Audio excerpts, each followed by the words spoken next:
You ever get those ridiculous social media scams where people pretend to be somebody you're friends with and tell you you can make a lot of money? I know I do. It's why I'm very excited to partner with today's sponsor, Aura. Aura is an easy to use app that essentially packages a bunch of services to stay safe online all in one. Aura protects you from scammers and hackers.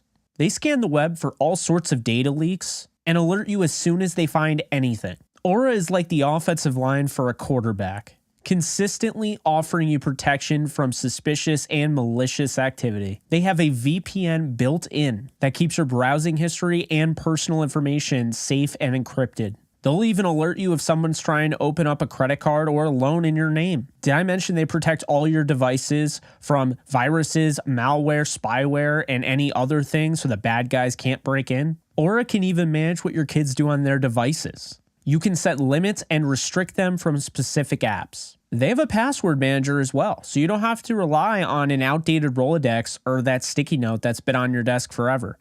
There are apps that do all of these things, but there isn't one that tackles everything the way Aura does, which is why I say Aura is a 5-man offensive line and you're the quarterback. So head on over to aura.com/JKB. You can find it in the description and start your free trial today. All right. So title of the video, the Rams plan is starting to make zero sense. And yeah, I have a lot to say. Hope everyone is having a great night. I'm having a fantastic night. I watched Arkansas get completely blown out of the gym by UConn, who I think is going to win it all. And I watched one of the best college basketball games I've seen with Kansas State and Michigan State. So I feel good, right? Arkansas is out. Feel great. But let's talk about the Rams, because today I had the realization that I'm not going to go as far as to say I don't think the Rams know what they're doing. But I'm just going to say I don't really understand what they're doing, because when I constantly get blowback, right? Well, Jake, the Rams, they're saving all their cap space for 2024, and I get that. I do. And I get that they're trying to essentially pay off the credit card debt, right? But here's the thing. I keep hearing build through the draft, right? So these draft picks are so crucial. You got to nail these draft picks. You got to hit 80%. I keep hearing that. And then I see Greg Gaines, 4th round pick the Rams got via the draft in 2019, who turned into a Super Bowl starter, turned into a really darn good player, developed well. I see 4th round pick Greg Gaines, 4th rounder. 4th rounders are not guaranteed to be starters. He goes for $3.5 million to the Buccaneers. Okay. I mean, his market value was about $8 million, so I assumed he was at least going to get paid 3.5, and we're okay with that? We're okay with the fact the Rams didn't bring back Greg Gaines for $3.5 million? Okay. But it gets even better, because it's not just Greg Gaines, folks. The 5th round interior offensive lineman, who actually had some experience at tackle too, played guard, 45 games, 4 years, is now considered injury prone because he had some concussions last year, completely out of the blue. He started in the Super Bowl, just like I mentioned Gaines did. I'm talking about David Edwards, who just went to the Buffalo Bills on a 1-year deal. And there is no way in hell that David Edwards is getting paid more than Greg Gaines. So let's just assume, even if he is $4 million, you couldn't have paid $4 million to a 5th rounder that you drafted and he turned into a starter. You couldn't sign Gaines, and you couldn't sign Edwards. Like, This is what I'm talking about. When you get these guys in the 4th and 5th round and they become starters, you develop them into legit starters. Those are the guys you bring back, especially when they're cheap. Look, let me be the first one to admit, if Greg Gaines was $8 million a year, $9 million a year, even $7 million a year, I'm understanding of it. 3.5, and the Rams didn't bring him back. And Edwards, really? Because what I told you guys the other day is like, the Rams feel really good about their offensive line, and they're really excited to get these guys, give them another shot. They feel like they were robbed of that opportunity to really, so they like their offensive line. They don't like Edwards all of a sudden. I don't get it. I don't get it. So, that, and then I know this is kind of beating a dead horse at this point, but Nick Scott, you get a guy in the 7th round, and those guys don't even make the team all the time.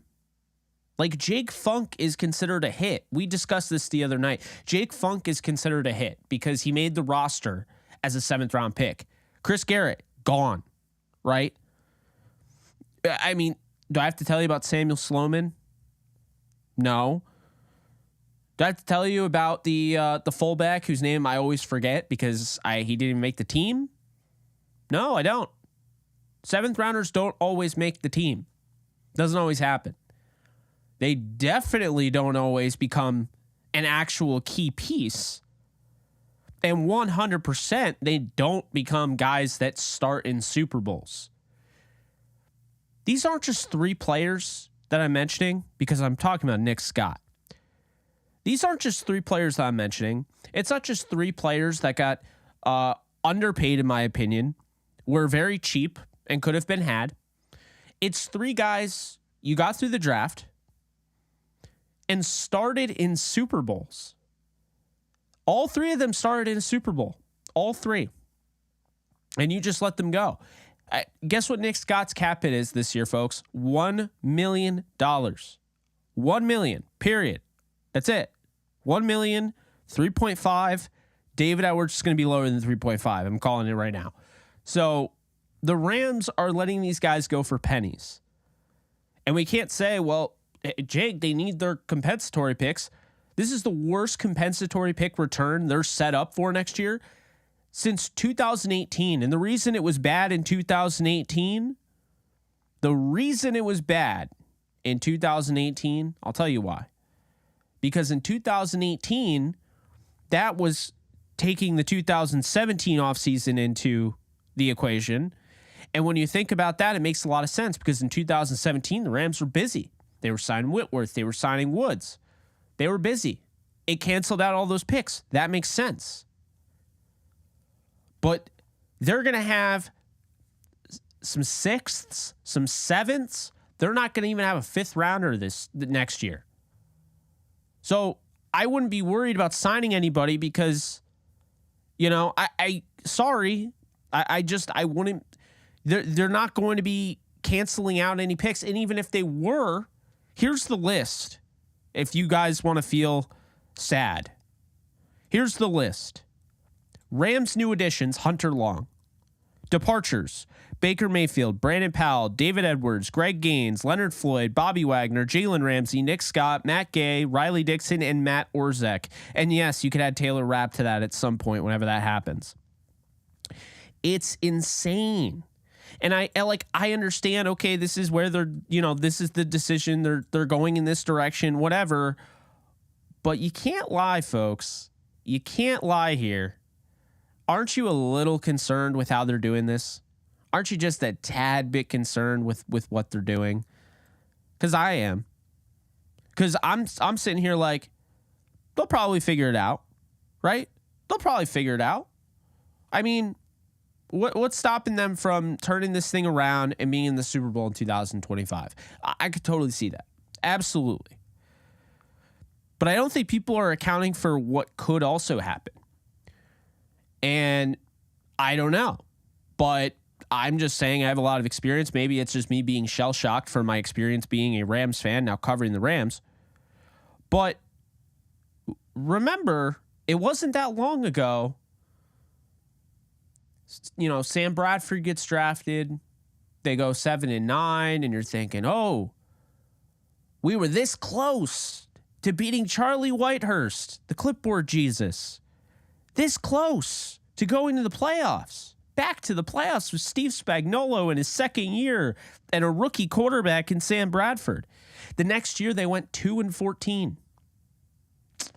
Yeah, they didn't see the playoffs until Sean McVay got to the Rams. That was 2010. When we were talking about Sam Bradford playing for a chance to go to playoffs. I mean, that was so long ago. The Rams took 7 years after that to get back to the playoffs. 7 years. And I think a little bit of it is when you have Sean McVay, it's hard for you to imagine this team going into a rut, this team being bad for a long time. But what we're not thinking of is this. The Rams could absolutely fail in this regard. We don't know if they're going to. We don't know.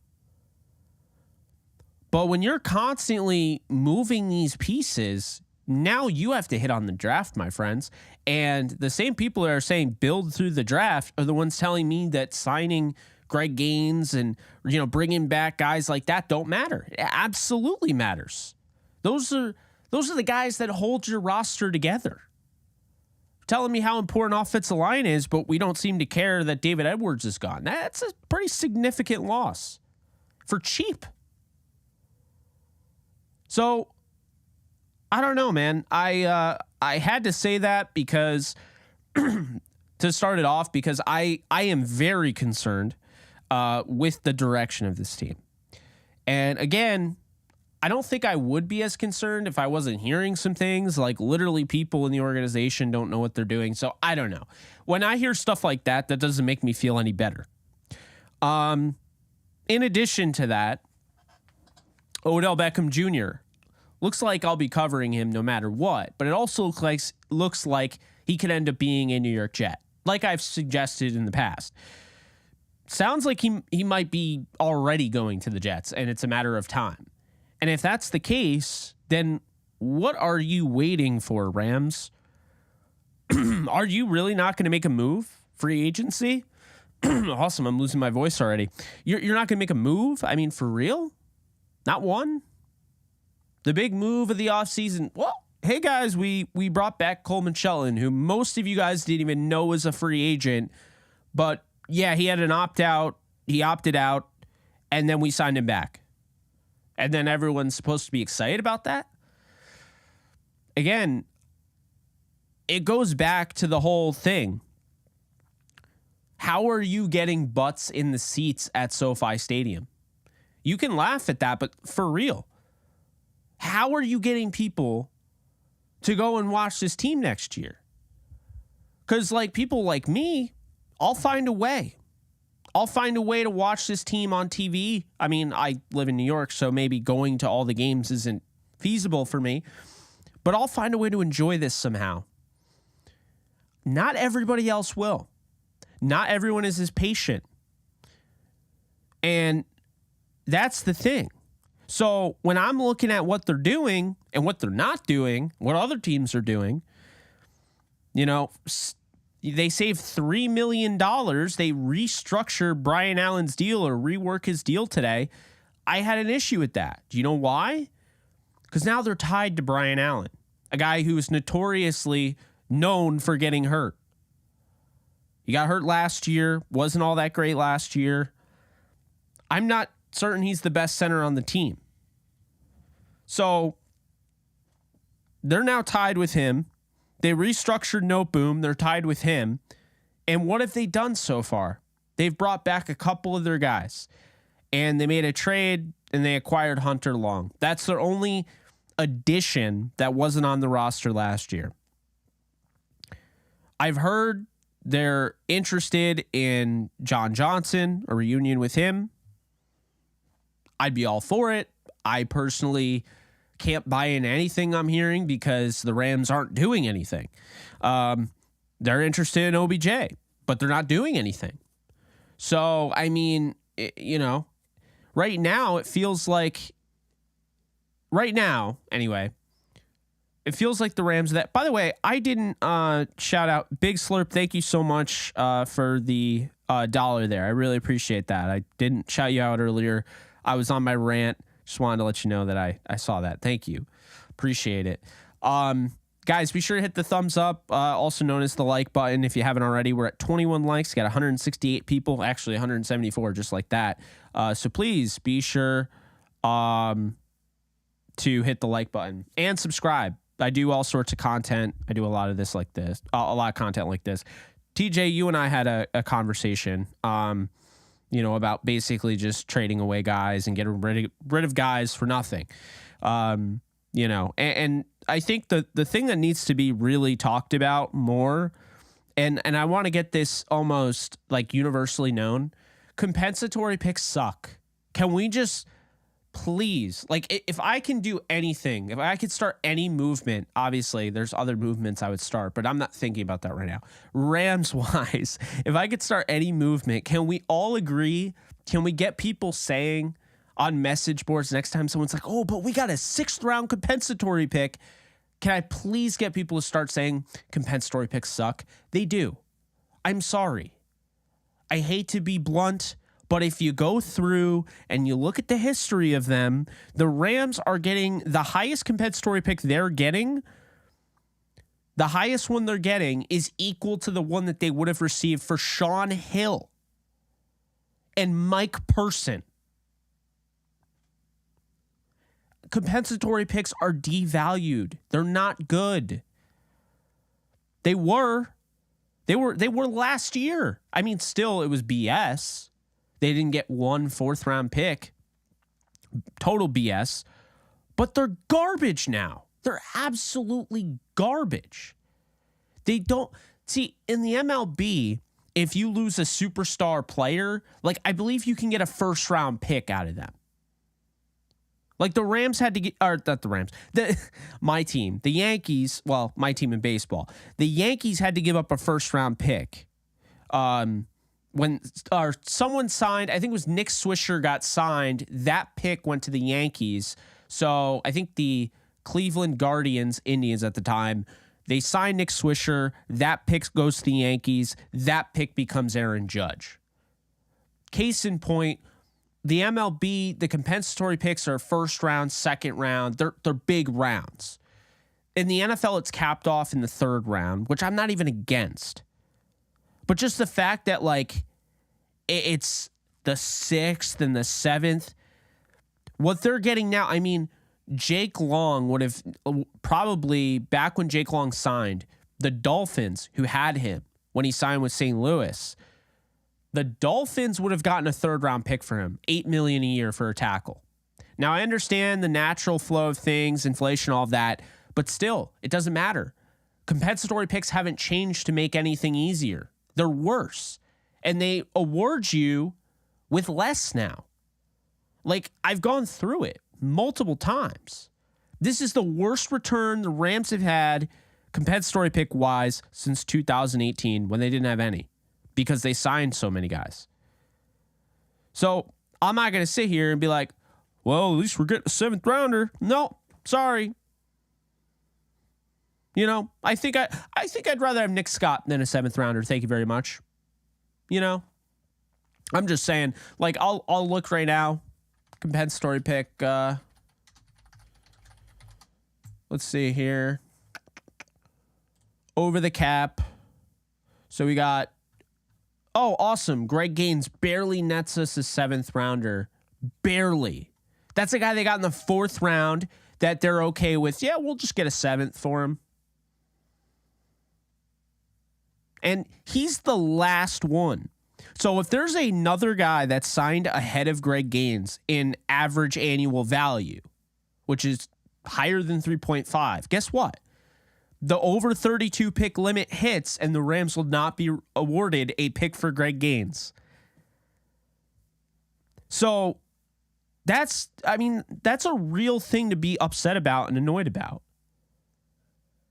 This is what the Rams' highest compensatory pick is, a 6th rounder for Matt Gay. I can't even remember an offseason where they let this many guys go.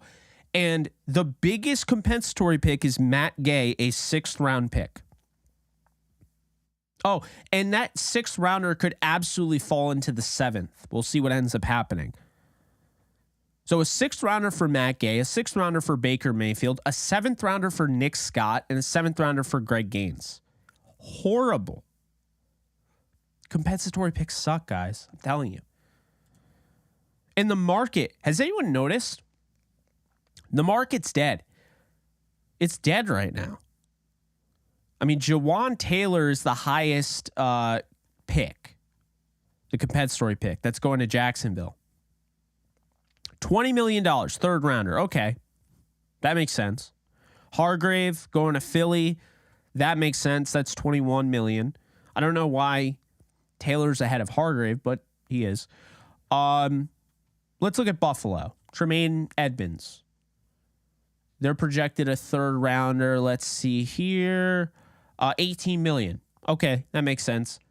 Then Mike McGlinchey, D'Amico Ryan / Ran Carthen are going to San Francisco. McGlinchey signed for $17.5 million. Again, makes sense. Zach Allen signs for $15.2 million a year. $15.25 million a year Zach Allen signs for. And the Cardinals are getting a 4th for that. They're getting a 4th for a guy making over $15 million a year. So then, all right, let's look at Ben Powers. He's the next man up. We actually interviewed him on DTR. Ben Powers, shout out to him, by the way. He got paid $12.88 million, 4th rounder. Marcus Davenport, $11 million, 4th rounder. Alan Lazard, $11 million, 5th rounder. I mean, there is a real reason why people should be upset and people should be annoyed. Like, you're losing these guys for nothing. And then you have the same people who are like, it's no big deal. We'll build in the draft. But you're saying the draft doesn't matter because losing Greg Gaines, who's an established player, for $3.5 million doesn't upset you. Losing Nick Scott, who's going to be a $1 million cap hit this year, doesn't upset you. 7th rounder, Nick Scott. You're going to get a 7th rounder back, if even. It's upsetting, and I totally understand. You know, some people just want to be positive. I get it. Not against people being positive, but definitely try to understand why I'm negative about this and why other people are. A-Dog, thank you so much for donating. I don't know why I'm not able to, I can't do anything with the comments, so I don't really know what's going on. Yeah, I don't know. It's not loading. It had yesterday's, and I just fixed that. So, yeah, it doesn't have any. I don't know what's going on with the comments. I would pin it. But thank you so much for the 5, A-Dog. Really appreciate you. Jake, this is just sad. We haven't picked up anybody out of free agency. I don't have no idea what Sean McVay them is doing. They even trying to win. Yeah, so I'll say this. I don't think that they're trying to tank. I don't. I think they are doing something different, certainly a different way of building a team. But I think they probably are just trying to do something a little bit different with their defense. I mean, I think it's a mistake, but I think that's what they're doing. I never thought they were bringing back Baker Mayfield. So, you know, there are people like, oh yeah, Baker Mayfield's. I was like, no, he's not. They're not bringing back Baker. Sure enough, they're not bringing back anybody. They're bringing back Coleman Shelton. And like I said earlier, most of you didn't even know he was a free agent. I sure as hell didn't. He opted out. I didn't know he had an opt-out. I should know that, but I didn't know that at the time.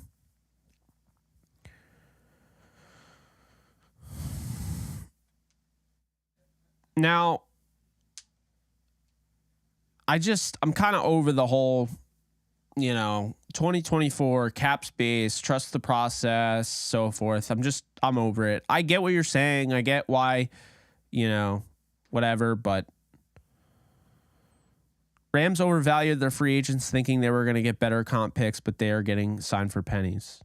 I mean, that's what it feels like, but then it also goes to show you that they overvalue compensatory picks.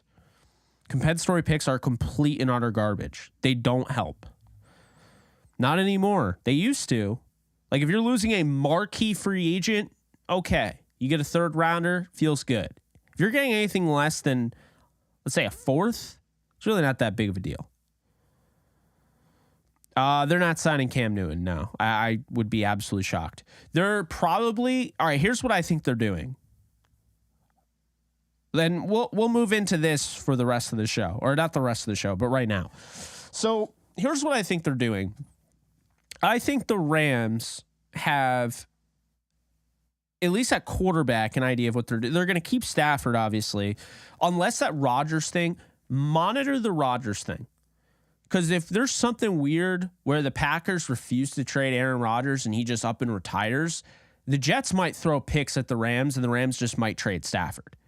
That's the only way they're trading Stafford. It would be to the Jets, and if the Jets got desperate. So watch the Rodgers thing until he is traded. Until he is on the Jets officially, do not rule that out. And I'm not the only one who said that. I know I'm not, but I've literally been told that's a possibility. Because here's the thing. I don't think they want to trade Stafford. I don't agree with that, what we heard, right? That whole thing where, no, I don't think they're trying to shop him. But I'm saying if the Jets come to you and offer you 2 first rounders for Matthew Stafford, who, you're kind of worried about injury-wise, right? And you're in the middle of some sort of rebuild. You don't want to say it. You're trying to make a PR move or whatever. But I'm just saying, monitor the Jets and Packers. Monitor the hell out of that. Because if you do not monitor that, it will surprise. I think it's definitely a possibility. And people will laugh. No, there's no way that's happening. Oh, it is possible. Because when teams get desperate, and this Jets team, I should know, I've watched every game of theirs, every snap, multiple times. I cover them. The Jets are a quarterback away. So if Aaron Rodgers is out the door, and they don't want to pay Lamar Jackson his full guaranteed money, and they throw 2 first rounders at the Rams aren't denying that. They're not declining that trade. If they ask, hey, we'll give you 2 first rounders, you have to take on some of the salary, they'll be like, fine. Rams will do it. And then they start completely over, They'll keep Kupp and Donald, but at that point, But that's a real thing, so monitor that.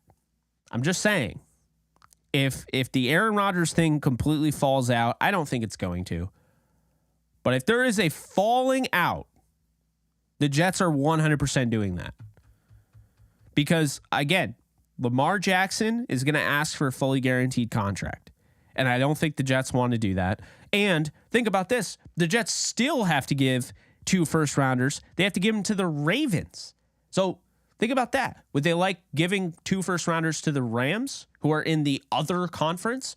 Or would they want to give 2 first rounders to a team that they're going to be fighting with to get to the playoffs? Whether that's really a competition or not next year, I don't know. But the point is, I wouldn't be giving 2 first rounders to an AFC team. That's way too much ammo if I was in the AFC. So, look, I'm not saying it's going to happen. I'm pretty sure it's not going to happen. But we never know with Rodgers. We never know with the Packers. There's always, we weren't sure Rodgers was going to come back last year. We were thinking Rodgers is going to Denver, right? They got Nathaniel Hackett. They literally hired a head coach just to lure Rodgers there. And what happened? Rodgers didn't go there. The Packers gave him the most ludicrous, please stay with us deal I've ever seen. And what did the Broncos do thinking they were a quarterback away? They made a desperate trade and sent 3 first rounders for Russell Wilson. I'm just saying, Stafford won a Super Bowl fairly recently. And even though Stafford didn't look amazing last year because of the lack of help on the offensive line, he still looked a hell of a lot better than Russ Wilson. And if the Jets are that desperate, yeah, 2 first rounders. Wilson's beat up and Wilson's in his 30s too. So I don't know. I would not rule it out. I would not rule it out. But again, it all comes down to Rodgers and the Jets and the Packers, and it would have to be something crazy where he just flat out retires. If he doesn't retire, then yeah. So anyway, so yeah, quarterback. All right, Stafford is locked in. Just monitor that situation. If anything happens there, yeah, okay. So Stafford. Then you have the USFL and the XFL. The problem is the USFL lost a lot of their prime talent to the XFL, so the best quarterbacks are in the XFL. And I think the Rams, taking the route of the AAF from a few years ago when they signed John Wolford, I think are going to sign one of the XFL quarterbacks. And I don't know who that'll be. There are guys around that you could sign.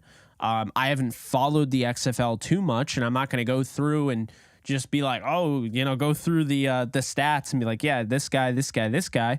I'll always throw my guy out there, Kyle Sloter. I think he'd fit in this offense like a glove. I think he'd be a great backup to Stafford, had experience. They both played together with the Lions.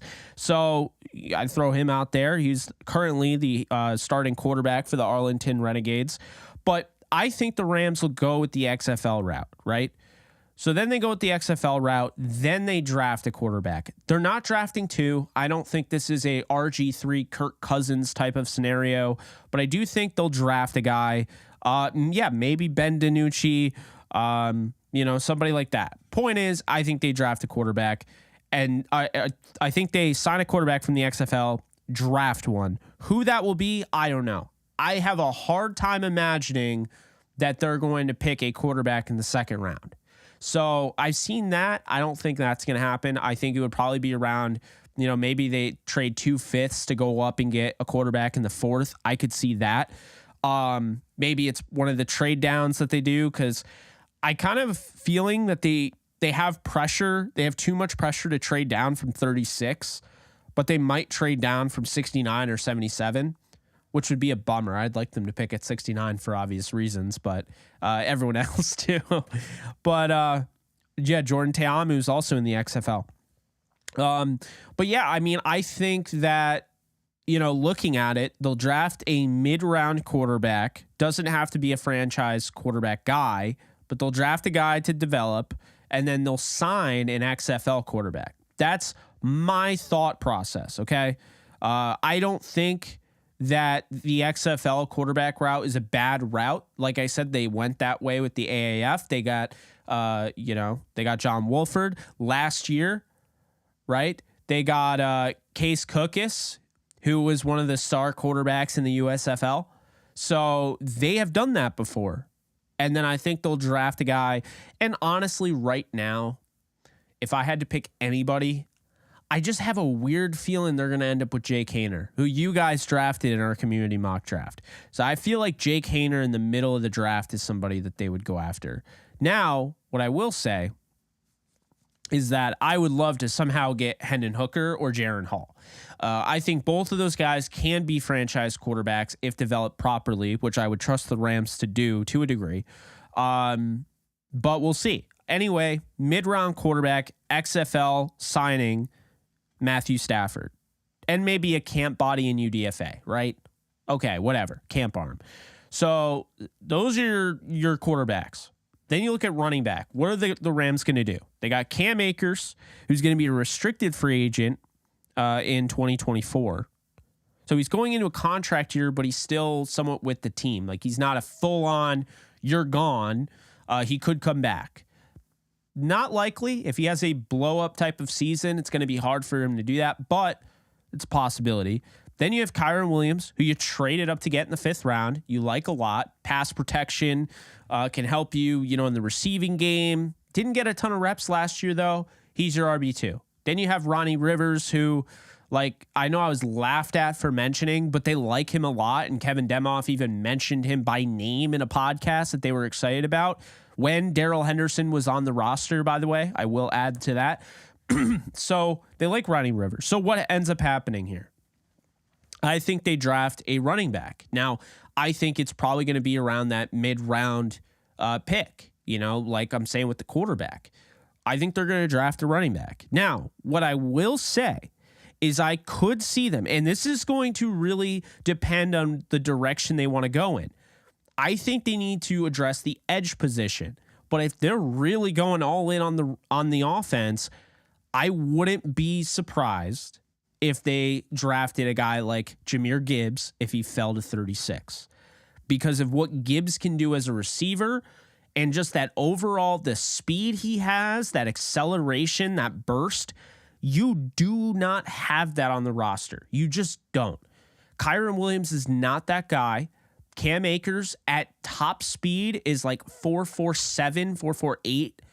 I mean, you go out and you get a guy like Jahmyr Gibbs, and that's track star. That's like he's gone. He's housing it, That changes your offense, right? So I'm not saying that's 100% the direction they go in, but I wouldn't be surprised. And if they drafted Gibbs, I love Gibbs too much to hate the pick, but I would have a problem with them going running back that early. AZZA, thank you so much for the 3. Really appreciate that. Clayton Tune, quarterback, Houston. What's your thoughts on him? I like him. He's got to be very careful, though, because he tends to get cocky-armed, if you will, where he's like, man, I'm the best thing since sliced bread. Obviously, he's not saying that, but there are times where he gets into, this rhythm, and he's like, I'm going to throw it in between 3 defenders, and you're like, no, what are you doing? Fun fact, Clayton Tune actually originally committed to the Kansas Jayhawks, and he decommitted and went to Houston. So I actually did know a little bit about him beforehand, and then I watched his tape, and I think he's got some traits that you like. He looks the part. Like, he looks like he could be a starter in the NFL. But I think he's got a lot to work on, and NFL coaching is going to do wonders for him. He's a backup quarterback that could develop into a starter someday. I think you're likely looking at a spot starter. Not quite Andy Dalton, but I'm thinking more so, I don't know, like a Josh McCown, Joe Flacco, like when they were backups type of guy. Actually, a better one is like Mike White. I think he's a lot like Mike White. I think he's more mobile, but I think he's very similar to Mike White. I would say that. Obviously, he's not as tall, and he's not the exact same, and I don't love pro comparisons, but he's that like tier of guy. So I'll say that. What was I gonna say? Anyway, so yeah, looking at the running backs, back to the running backs. Again, love Jahmyr Gibbs, my favorite running back in the draft. Again, I would have a hard time, being okay with drafting a running back 36th overall with all the issues they have. SM, Aiden O'Connell would make sense, to some sense to a degree.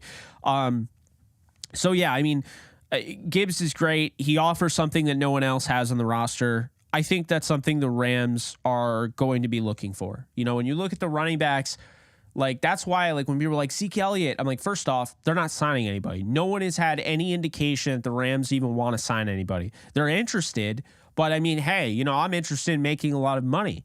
I'm interested in being a millionaire someday. I'm interested in having a nice house and having a wife and kids. Doesn't mean I have that or I'm pursuing it at the moment, right? So it's one thing to just say you're interested. It's another to actually take action. And that's the thing where it's like, they're interested in Odell. They're interested in John Johnson. But if they don't take the plunge and actually go after them, then it doesn't freaking matter, right? I mean, it's easy to say after the fact, oh, yeah, I was interested in Tom Brady at 199, but I picked 200. Who cares? You didn't actually find a way to get up and take him. So no one cares. Gibbs, to me, Eric, is a first-round talent. So if he's there, you're getting, I think, great value. It's the team that probably shouldn't be taking a running back in the second round. That will probably take a running back in the second round.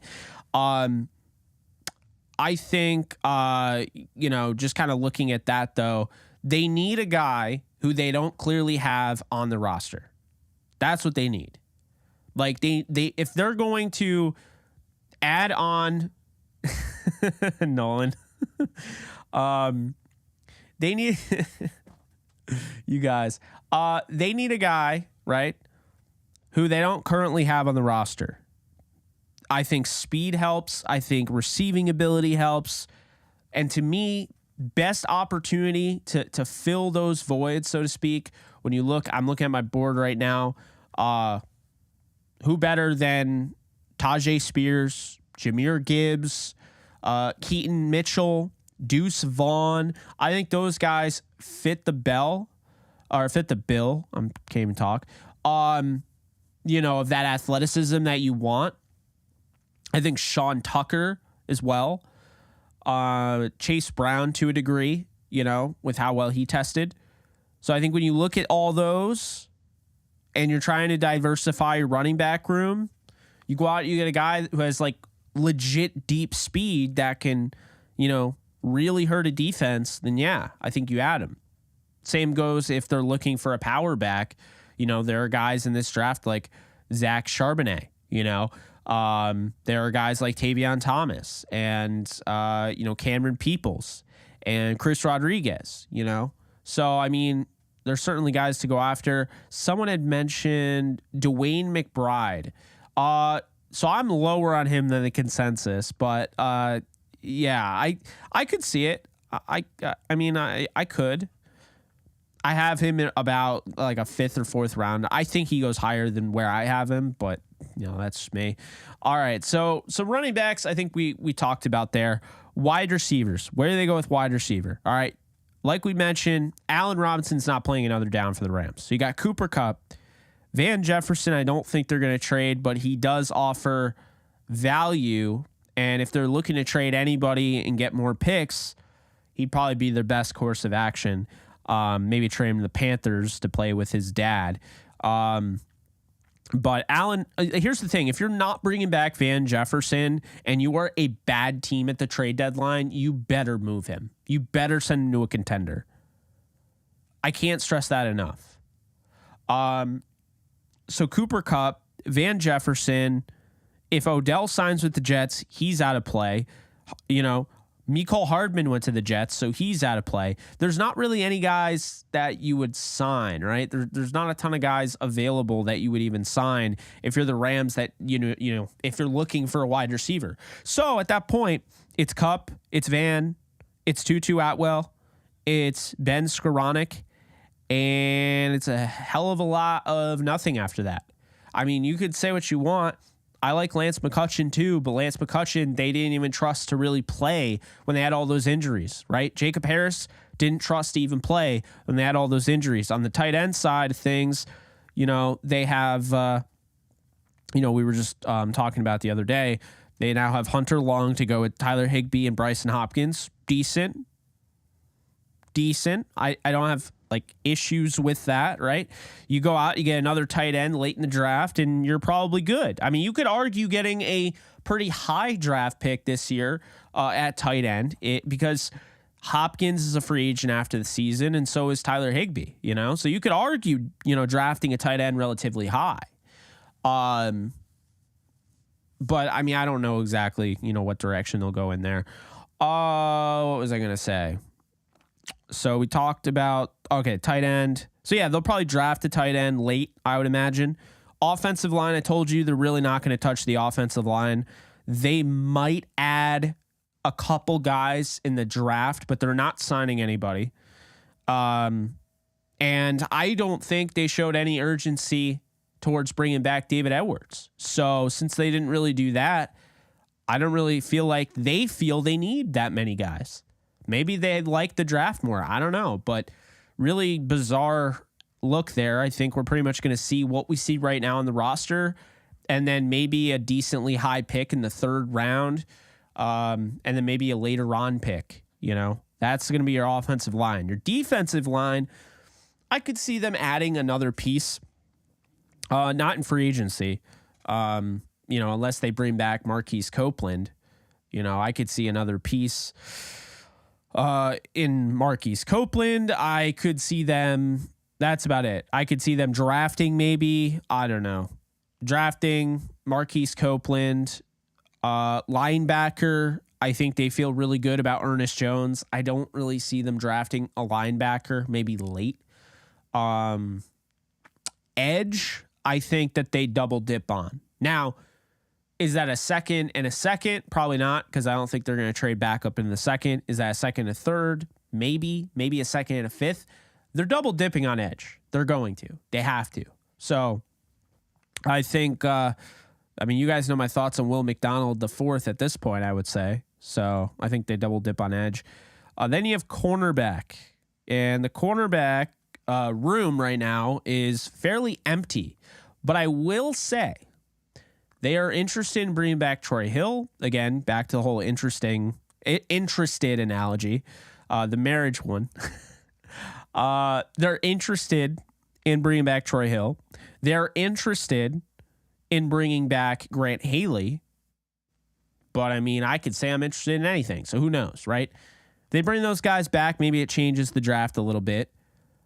But I think looking at the corners right now, Jacoby Durant, Darion Kendrick, Robert Rochelle, that is it, and Sean Jolly. So they will be drafting corners. Multiple. I said corners. They will be double dipping, maybe triple dipping. They will be doing that. So they will definitely be drafting corners. And then safety, I don't know where they're going to go with this. A lot of mocks will have them taking a safety. But if they get John Johnson, they're good. And if they don't get John Johnson, they're really, really high on their safeties. They love Jordan Fuller, right? At least for this year. I don't know if he'll get brought back. But they love Jordan Fuller. And they absolutely love their draft picks. They love Quentin Lake, and they love Russ Yeast.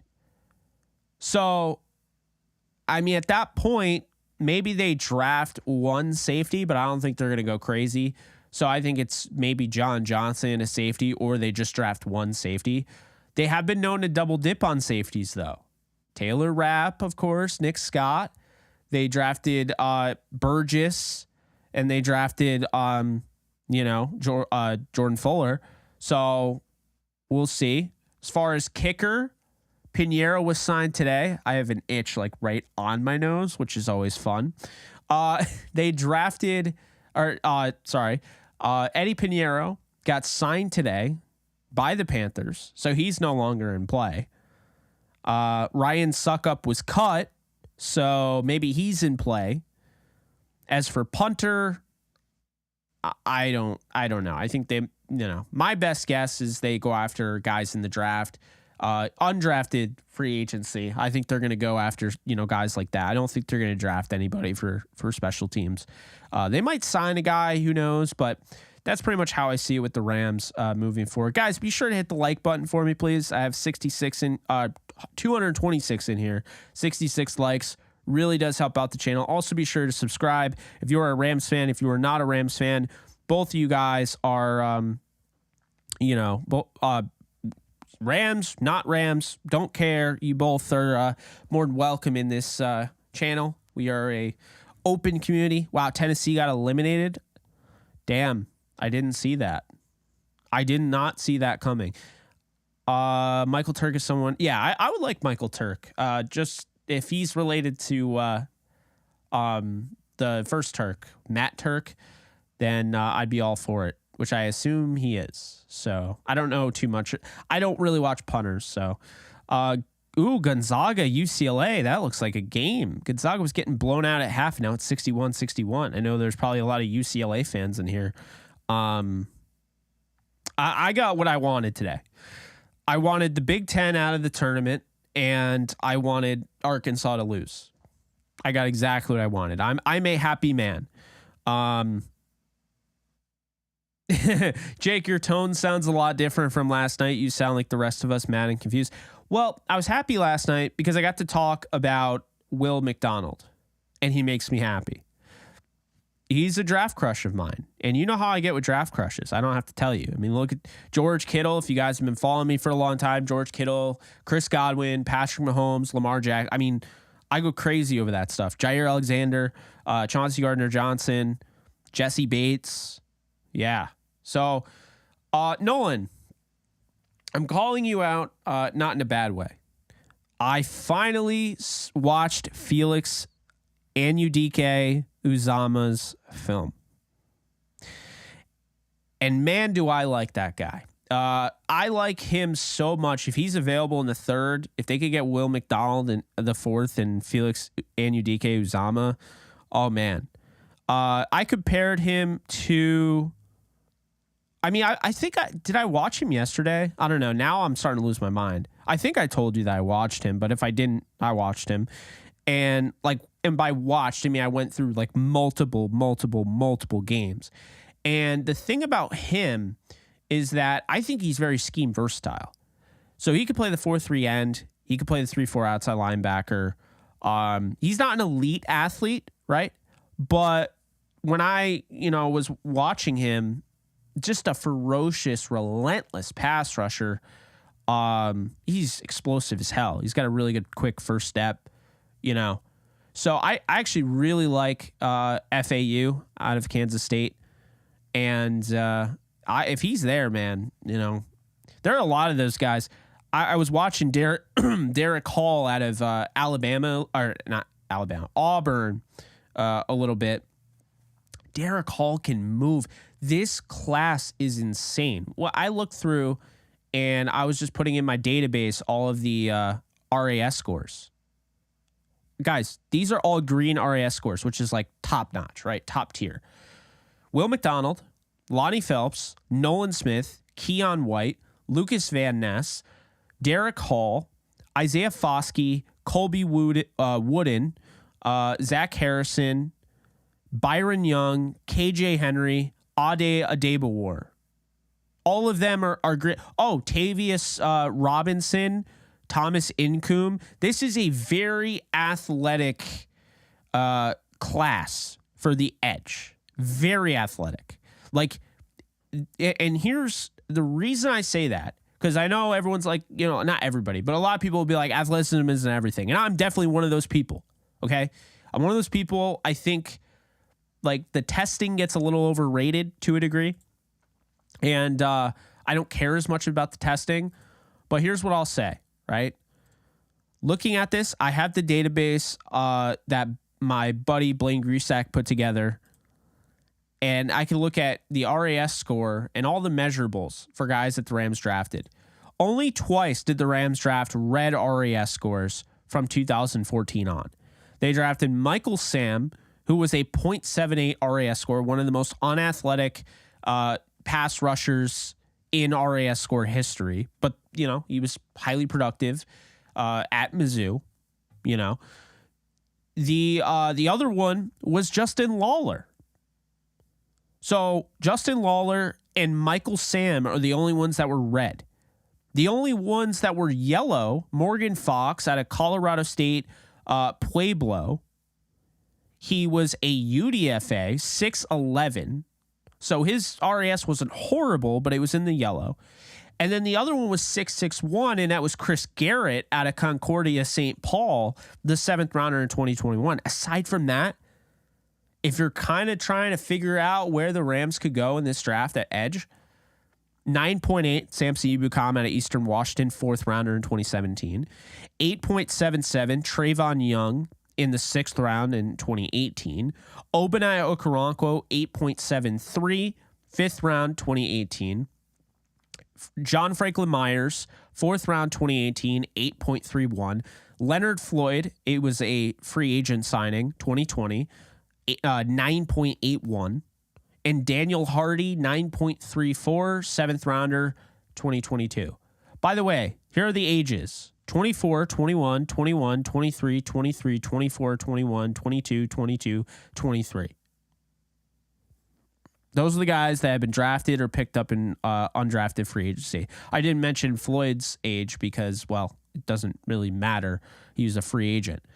So what am I getting at with this? Well, they've drafted 21-year-olds. They've drafted 22. They've drafted 23. They've drafted 24. They don't have an age limit. So if you're sitting there like, I don't know if they're going to take Will McDonald because he's 23. They've drafted, let's see, Lawler was 23 and Trayvon Young was 23 when he, and Daniel Hardy was 23. 23 isn't old. I don't know. They might not go after B.J. Ojulari. He's too young. Well, I mean, they've never drafted a 20-year-old, but they've drafted 21-year-olds. Samson Ebukam, 21. John Franklin Myers, 21. And they signed 21-year-old Morgan Fox. Jake, I don't know. He's 24 years old. They don't go after those guys. Yeah, they do. Michael Sam, 24 years old. Obadiah Okoronkwo, 24 years old. I mean, 22... Terrell Lewis and Chris Garrett. They don't have an age, archetype, which I like, because why would you limit yourself for something so stupid? Like, we're just going to limit ourselves because of age. No.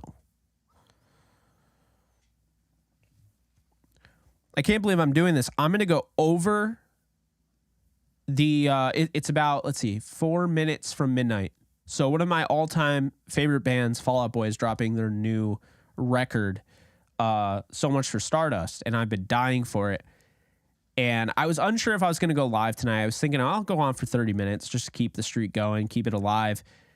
And now you guys got me like considering. I'm like, man, do I blow it off? I was going to like listen to it at midnight and just like go crazy on it. But it's a record that I can listen to at any time.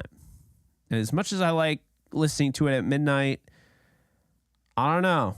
I feel like we got so many people in here. I'm not like, I feel like just, shutting off the stream. Like we're still doing stuff. So I'll keep it going. When there's a natural end to the live stream, that's when I'll end it. I'm not going to end it abruptly just so I could go and listen to music that I could listen to at any point.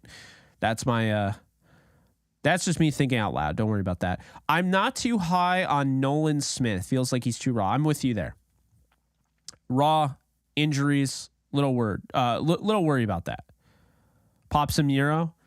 Yeah, so we actually got a couple signups, which is pretty dope. So if you haven't already, definitely got to try these out. This is my go-to. Like, freaking love these things. My favorite by far as the flavor, is the peppermint one. Really digging that. I had that. It's a really good like wake up. Like if you need to just wake the hell up, you get up and you're one of those people like stragglers that like can't get out of bed. This just kind of like kicks you in gear. Like I went out for a freaking walk today. I never do that. It's giving me like better peace of mind. I don't know. Go see John Wick 4 today, homie. I'm planning on seeing it Saturday. So Cameron Lynch and I are going to be recording the Believe in Rams podcast. It's not Friday yet, but Friday, I think right around 3 or 4. I'll have that out around like 6 or 7, hopefully.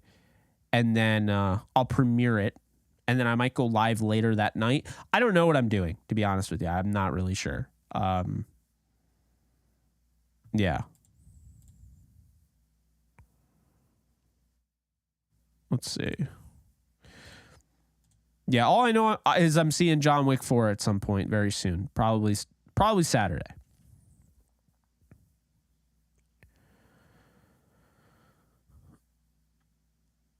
Oh, I'm an idiot. I'm sorry. I didn't post the link for anybody that wants it. I had somebody that was like, "Hey Jake, what's the link?" And I keep forgetting to post it. It was on a video. Well, it was the live stream, but it was after the fact. Oh man. Yeah, I got my best friend watching John Wick to catch up so we could watch it. I cannot wait for John Wick 4.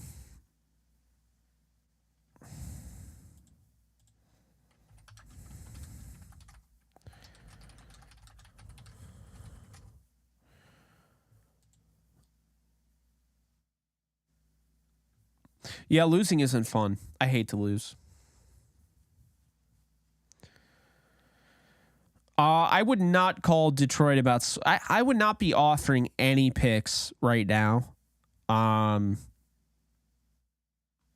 For a running back, just wouldn't do it. Oh, I think I low key dodged the wide receiver.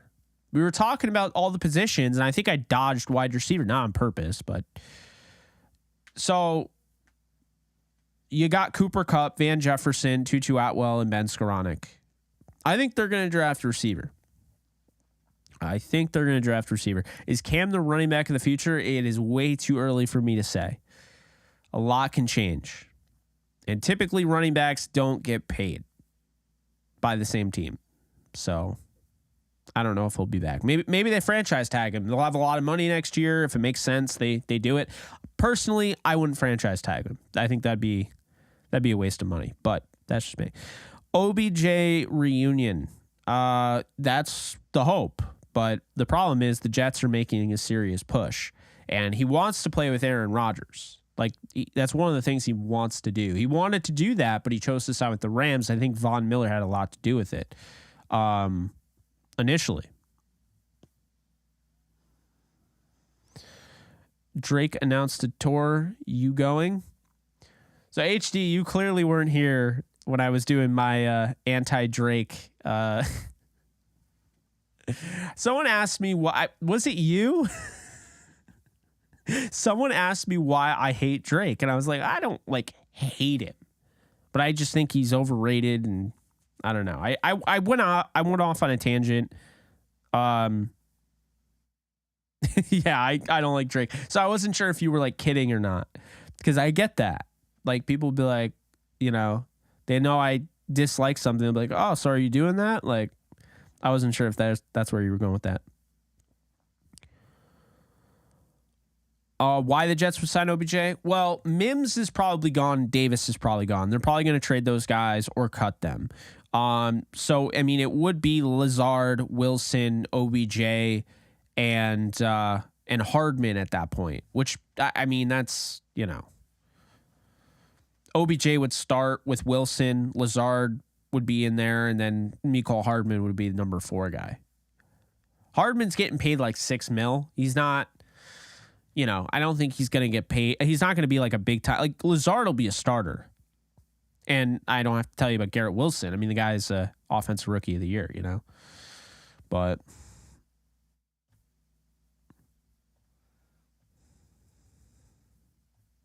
oh, that's weird. It didn't automatically download the record.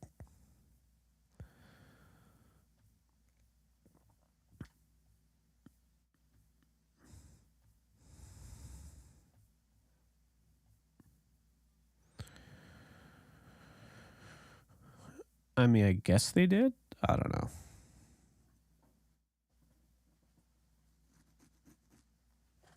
Well, OBJ was interested in returning to the Giants, and then the Giants started signing a bunch of guys. I think they're far apart on money. I don't think. Oh, wow. Gonzaga just pulled away from UCLA. They're up by almost 10.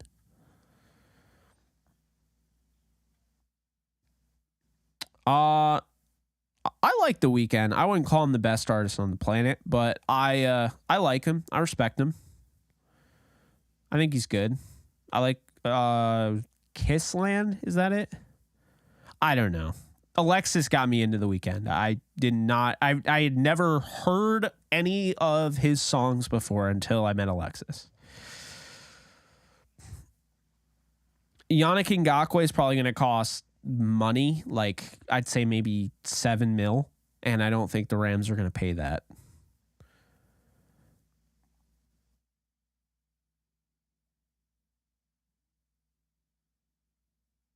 The problem is, what sucks is that these players, they don't really deserve it. I mean, they don't deserve to be put in that situation, the defense, if they struggle, everyone's gonna crap all over them. It's I mean, it's kind of hard to blame Jacoby Durant and guys like that when it's we had Jalen Ramsey and Bobby Wagner and Leonard Floyd and Troy Hill, and you just let all these guys go. You know what I mean? It's, Nick Scott. I mean, it's just, UCLA is probably done. 123 left to go. Down 9. It's not looking good. It is not looking good.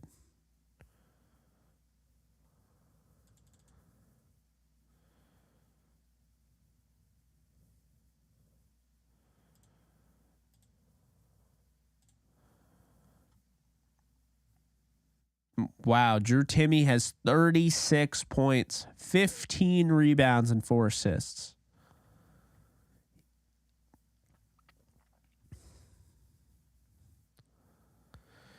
I know, I got to go to SoFi. I know.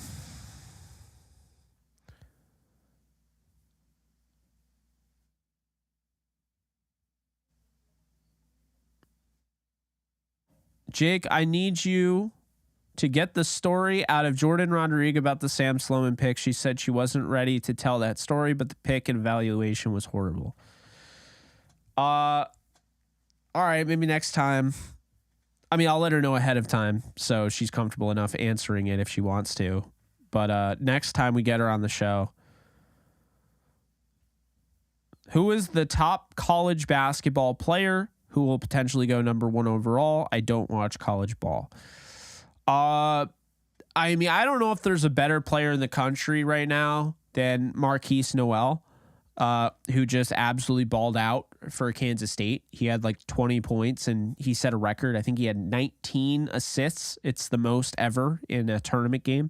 I think right now he's the best player in the country. Number 1 overall pick will be, I don't remember his first name, but Wembanyama. He's a overseas guy. Clearly, like, just leaps and bounds, number 1. Then you got Scoot Anderson, who's playing in the G League, which I still don't understand. Maybe somebody can explain that to me, but like why he has to get drafted if he's already in the G League. But Wembanyama is going number 1. That, like, no doubt about it. And right now, I mean, I'll just bring up, by the way, that UCLA team, they're trying to come back here. Foul on Malachi Smith. They're down 72-65. It ain't over till it's over. Down 6, 114. All right, we'll check back with that in a sec. Let's look here. NBA mock draft 2023. Victor Wembanyama.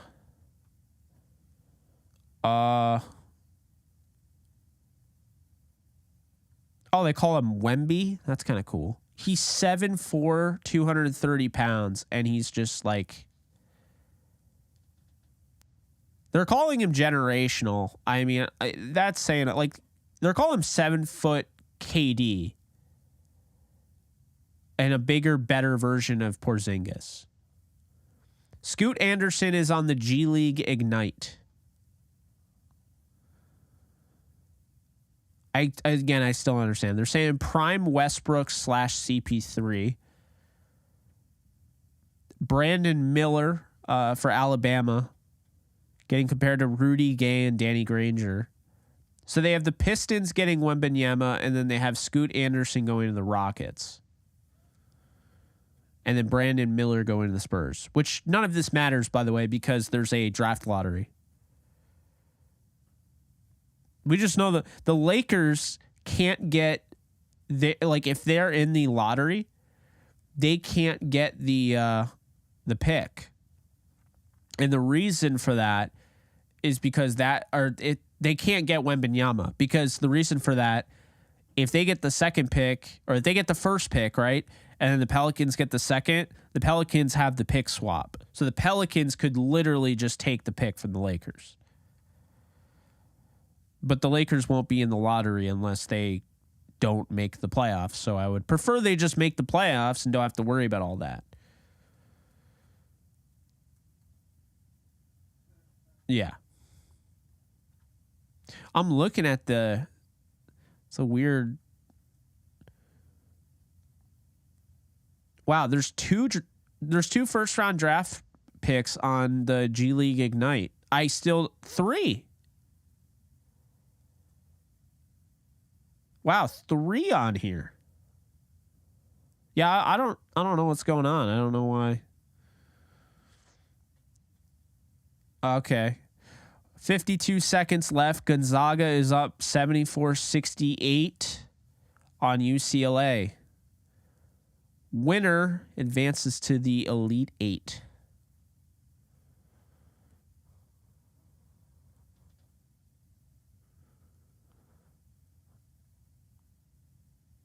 I am excited to see the young guys play. I am, to a degree. I just I don't like the direction this is going in. And again, this could be one of those cases where you have all of this audio evidence of how wrong I was. But I mean, I'm not going to root against my team. You know, I don't care about being right that much, but it's just one of those things where I just don't have a good feeling about what they're doing. And I don't know, I guess it's a mixed feeling, because part of me is like, this could all just like work out perfectly and they could be the smart ones once again and be on top of the world, hoisting up the Lombardi Trophy in 2025. But they can absolutely be plunging themselves into a dark age. Look how long it took them to find a quarterback. You know? You're not going to have Stafford for much longer.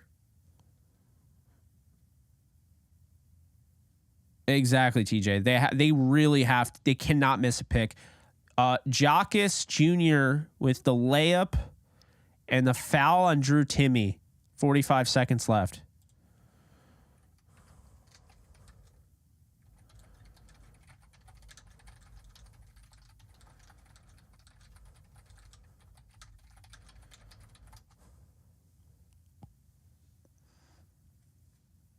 I am. It's 74-71.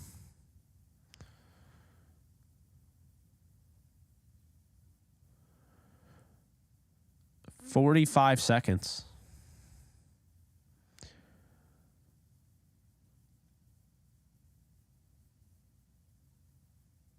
Players can skip college and go to the G League. Okay, so these are guys that skip college, but they have to wait a year. Is that what you're saying? Like they basically have to play in the G League. They can't go to the NBA.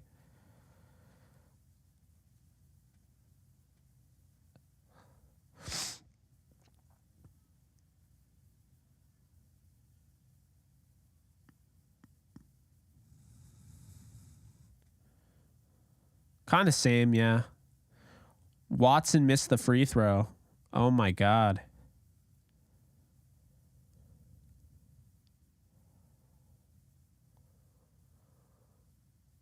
Made the other one. 75-71. Does this go to OT? I have a weird feeling it's going to overtime. I don't know why.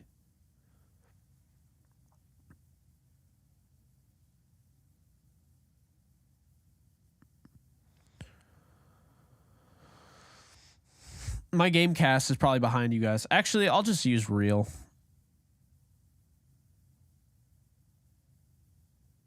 Yeah. Real is so much faster. This app is so much faster than Gamecast on ESPN. Yeah, 2-point game, 75-73, 25 seconds to go. Who has the ball?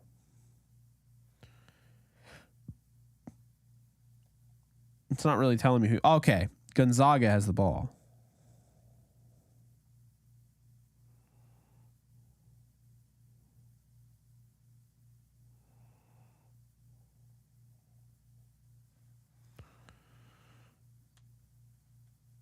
They called a timeout.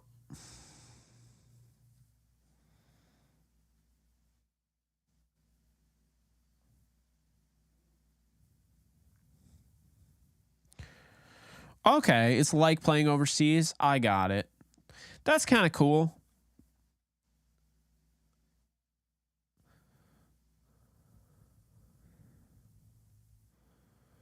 Come on now. I'll probably call it a stream after this game. I know that's probably inopportune because we'll probably get more viewers after the UCLA game, I would imagine. But I'm getting a little tired. Been watching a lot of film today. It does tire you out, wears you out. I got to relax. I got to enjoy this record. Okay.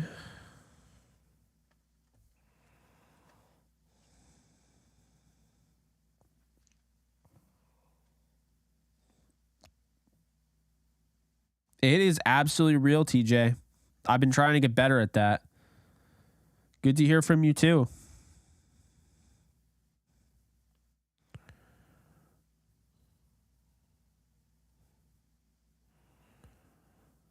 All right, here we go. I think. Can't really tell what's going on. It's not like a true game cast. It's just a feed, but it's quicker than this.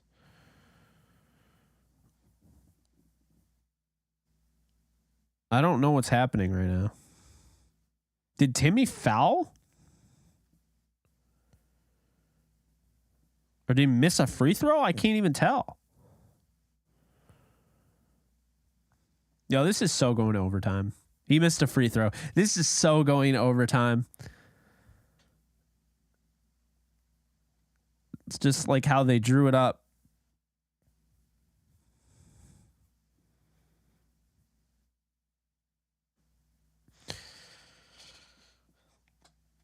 He missed both?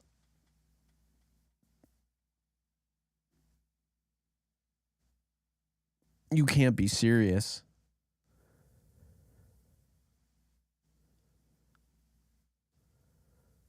I don't have any money right on this, even though I look like I do.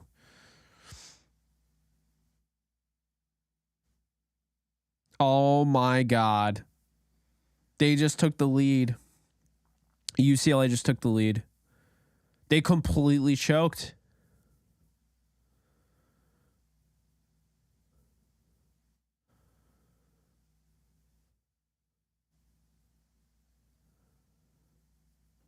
Dude, they just completely choked.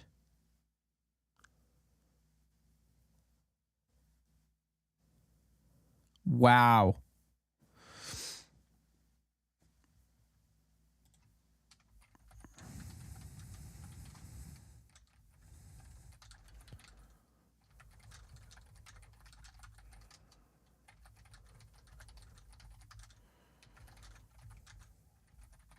That is unreal.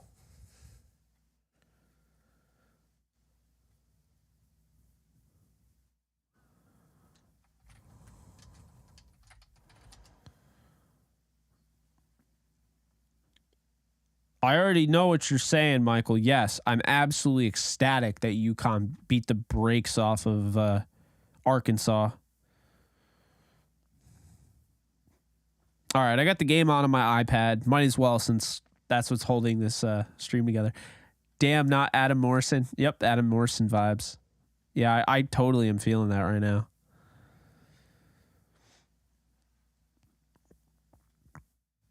That is insane.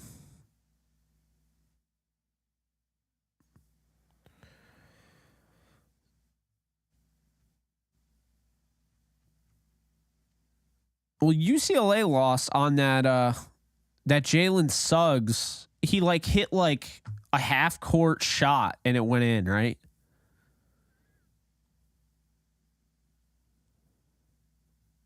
I mean, that was like insane. So yeah, I mean the Bailey shot, Amari Bailey, though it's it's almost like payback. No. I don't have a dog in this fight. Like I don't, you know what I mean? Like I have Gonzaga winning in my bracket, but my bracket's already busted. So my second chance bracket's already busted because I did not have FAU winning.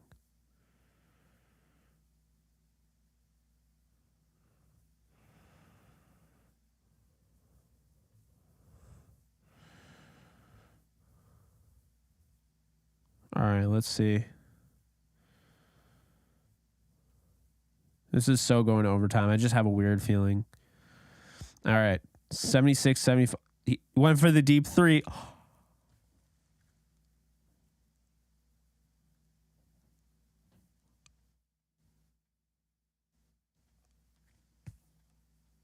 What?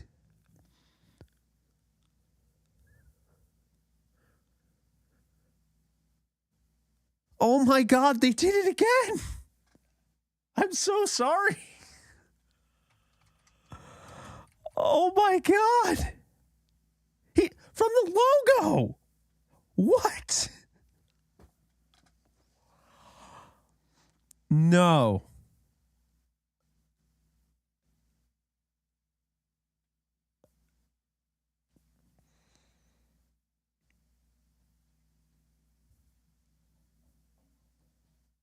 That was cold.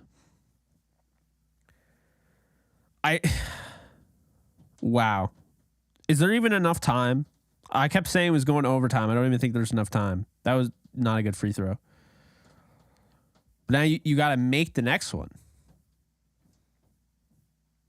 No, technically. I mean, that's the only way that you could lose is if you missed and then they threw up a heave. So, yeah, you would absolutely want to make the next one just in case.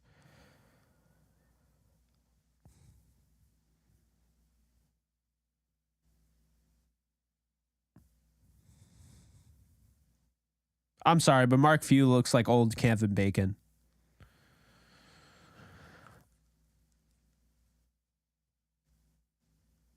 They have enough time to get the shot off, I think. If he misses this, probably not. If he makes it,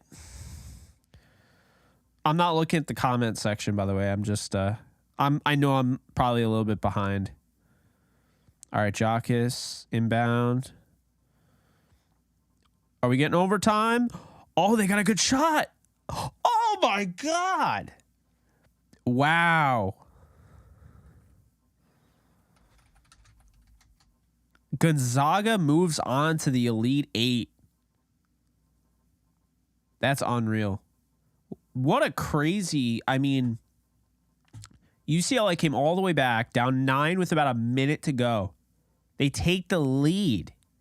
And then Gonzaga hits that 3. I mean, that's just gnarly. And that was not horrible defense either. Like, the dude just is cold as hell. Oh, my God. Bro.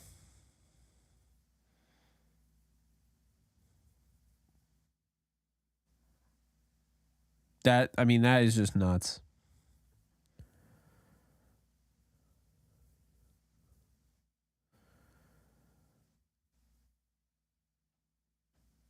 Yeah, I can't. I feel for UCLA fans. That's like literally how they lost to the Jalen Suggs shot.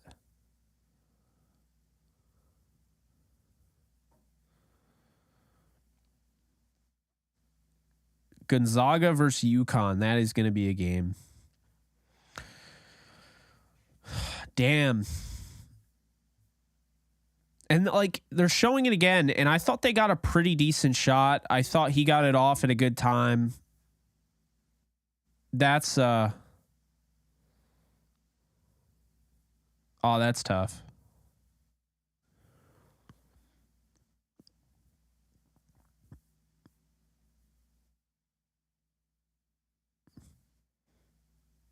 Why does Mark Few look so much like Kevin Bacon? It's so weird. He just does. I don't know. You guys still awake? You guys still alive? I know some of you are UCLA fans. I'm sorry for your loss, literally. I love the John Wick franchise, Julio. I love it. I'm going to be seeing number 4 hopefully Saturday.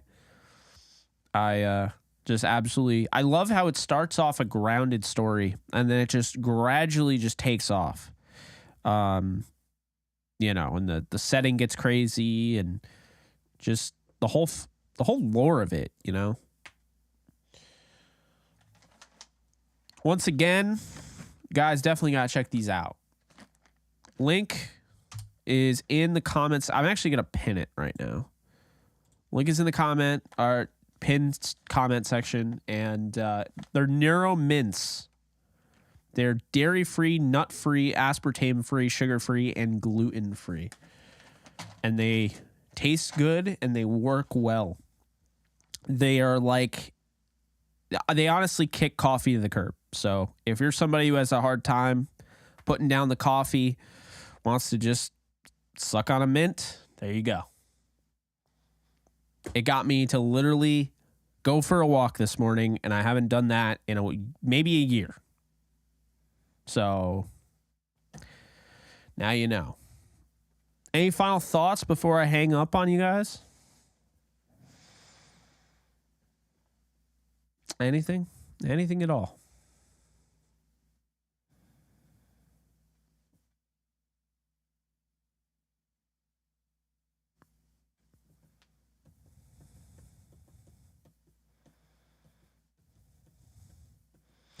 I don't know if they're going to sign anybody. I'm starting not to think they're going to get Odell either. So I don't know.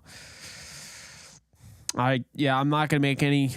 Well, you know what? I'll say this. I think John Johnson comes back to the Rams. Yeah. I'm going to roll with that. Jalen Ramsey needs to come back. Yeah, that's not happening. I'm with you. I do. I think San Diego State beats Alabama. I think it's going to be San Diego State versus Creighton in the Elite Eight. You heard it from me first. I had San Diego State and I think Kansas State in the playing in the Final Four. And then I had Kansas and Texas, but that's not going to happen. But I did say, not that it makes it any better because Kansas lost to Arkansas. Hate it, but they did. I did say winner of Kansas and UConn is probably going to win the whole damn thing. So right now, I think UConn wins it all. But do not count out the Aztecs tomorrow. I think they got a really good chance to upset Alabama. I think they're going to upset Alabama, but I think they have a really good chance to. And I think they're a team that, people are sleeping on.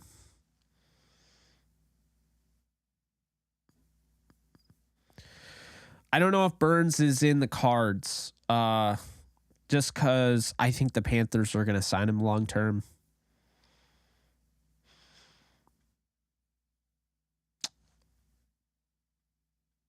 All right. Thanks, guys. No. Thank you for real. For always being here for me. This is 12:27 a.m. You guys are still in here. I appreciate it. I don't care where in the world you are. If it's 9:27, it still counts. You're still supporting. So I appreciate it. And I do care where you are. That's not what I mean. But be sure to hit the subscribe button if you haven't already. And also be sure to hit the thumbs up, also known as the like button. Helps out the channel. I'll have more content for you as always. And much love right back to you, Nigel. You guys take care. And I will see you guys really soon. All right. I'm going to go listen to this Fall Out Boy record. You should check it out. It's So Much for Stardust. It just dropped at midnight. So I'm going to be listening to that. And then if I finish it at a reasonable time, it looks like it's 44 minutes, so I will. When I finish this Fall Out Boy record in 44 minutes, I will, let's see. I'll probably watch the new episode of, the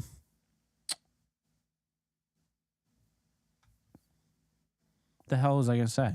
Bel Air. That's what I was going to say. EasyJ92. I didn't see your comment. Is Hunter Long the new tight end project for the Rams? I don't know. Interesting thought. Maybe. I mean, there's certainly a shot that that's why they got him and they wanted to have him take over. But yeah, it's hard to know for sure. But anyway, you guys can tell I'm getting tired. Probably because I haven't had a mint in a little bit. So I had my mints this morning and I didn't have them anytime recently. So if I had one of these, man, I could have kept going, but I didn't. Check out Neuro. Go and get it. And I'll see you guys soon. Later, folks. You ever get those ridiculous social media scams where people pretend to be somebody you're friends with and tell you can make a lot of money? I know I do.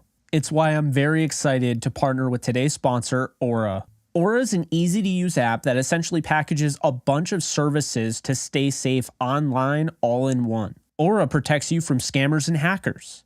They scan the web for all sorts of data leaks and alert you as soon as they find anything. Aura is like the offensive line for a quarterback, consistently offering you protection from suspicious and malicious activity. They have a VPN built in that keeps your browsing history and personal information safe and encrypted. They'll even alert you if someone's trying to open up a credit card or a loan in your name. Did I mention they protect all your devices from viruses, malware, spyware, and any other things so the bad guys can't break in? Aura can even manage what your kids do on their devices. You can set limits and restrict them from specific apps. They have a password manager as well, so you don't have to rely on an outdated Rolodex or that sticky note that's been on your desk forever.